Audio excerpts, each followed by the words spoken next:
अकोल्याचे माजी नगराध्यक्ष हरीश अलीमचंदानी यांची पुन्हा एकदा भाजपमध्ये घरवापसी झाली आहे। स्वतःच्या पक्षात परतल्यानंतर अलीमचंदानी यांनी आनंद व्यक्त केला आहे। आज माझी भारतीय जनता पार्टीमध्ये घरवापसी झालेली आहे, त्याचा मी खूप आनंदित आहे। आणि आपण जे भारतीय जनता पार्टीचे जे आमचे नेते मंडळी आहे, आदरणीय देवेंद्रजी फडणवीस साहेब, आदरणीय बावनकुळे साहेब, आदरणीय आमचे अकोलाचे सांसद अनुपजी धोत्रे, आदरणीय आमदार रणधीर भाऊ सावरकर, तसेच अकोला महानगरचे अध्यक्ष महाअध्यक्ष आमचे जयंतराव मसने आणि सगळ्यांचा मी आभार मानतो की त्यांना माझी जे काही चूक झाली होती त्याला बाजूला सावरून आपल्याला भारतीय जनता पार्टीमध्ये वापस प्रवेश दिला, त्याबद्दल मी त्यांचे आभार मानतो। आणि बिनशर्त मी त्यांना पाठिंबा दिलेला आहे, बिनशर्त माझी प्रवेश झालेला आहे। आणि माझ्यावर भारतीय जनता पार्टी जे काही जबाबदारी देतील मी पूर्णपणे स्वीकार करून त्याला मार्गी लावणार आहे।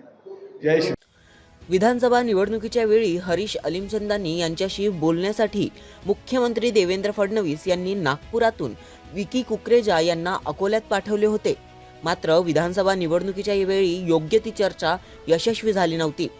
आता महानगरपालिका निवडणुकीमध्ये हरीश अलीमचंदानी पुन्हा एकदा अकोल्यामध्ये भारतीय जनता पार्टीकडून निवडणूक लढणार आहेत।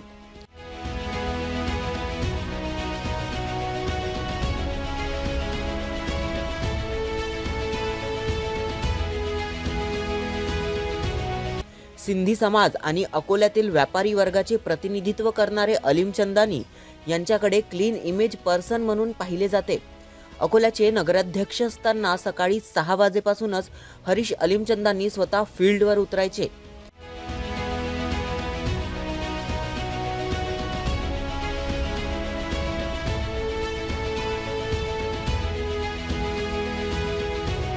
नगर परिषदेतील सफाई कर्मचाऱ्यांना एकदा वेतन उशिरा मिळाले होते।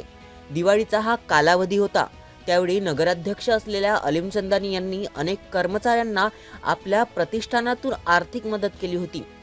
लोकांच्या मदतीसाठी धावून जाणारे तेच अलीमचंदानी आता घरी परत आल्याने अकोल्यात पुन्हा एकदा भाजप आणि अलीमचंदानी या दोघांचीही ताकद वाढणार आहे।